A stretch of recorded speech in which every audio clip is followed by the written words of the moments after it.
আপনাকে কি করে ভালো না বাসি ইয়া রাসূলুল্লাহ। যখন আপনি আমাকে ভালোবেসেছেন সেই 1400 বছর আগে, যখন আপনি আমাকে মিস করতেন, আশা করতেন যেন আমার সাথে দেখা করতে পারেন, অথচ তখনও আমি জন্মই হইনি। সেদিন সাহাবীরা আপনার চোখে পানি দেখে বলল, ইয়া রাসূলুল্লাহ, আপনি কাঁদছেন কেন? আপনি বললেন, আমার ভাইদের খুব দেখতে ইচ্ছা করছে। সাহাবীরা বললেন, আমরা কি আপনার ভাই নই ইয়া রাসূলুল্লাহ?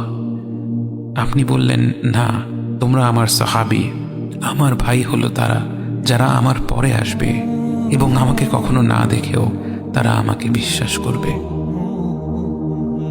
মৃত্যুশয্যায় শুয়ে আপনার অন্তরে এই চিন্তা ছিল যে আমাদের পরিণতি কি হবে।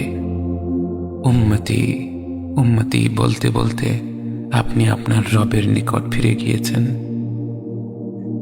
আজ আমরা আপনার উম্মতের অংশ।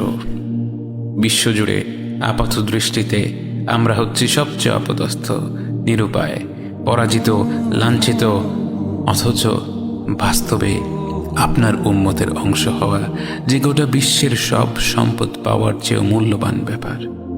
আজ আমার মনে যত আশা, যত আকাঙ্ক্ষা, যত স্বপ্ন, যত চাহিদা, সব কিছু পেয়ে গেলেও নিজেকে এতটা সৌভাগ্যবান মনে করতাম না যতটা মনে হয় আজ আপনার উম্মতের একজন হতে পেরে।